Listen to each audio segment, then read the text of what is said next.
বোঝা টেনে বেড়াবি বল? এইভাবে কি তুই পারবি? বলে হ্যাঁ মা, আমি ঠিক পারবো।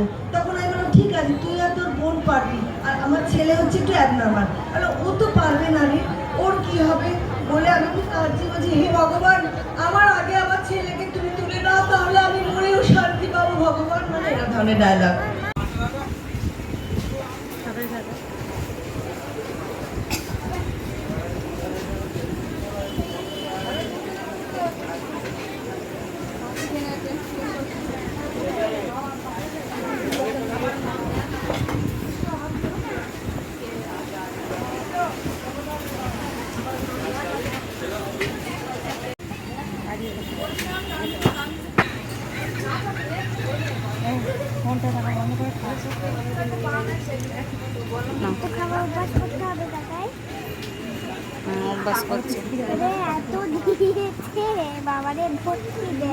তোমরা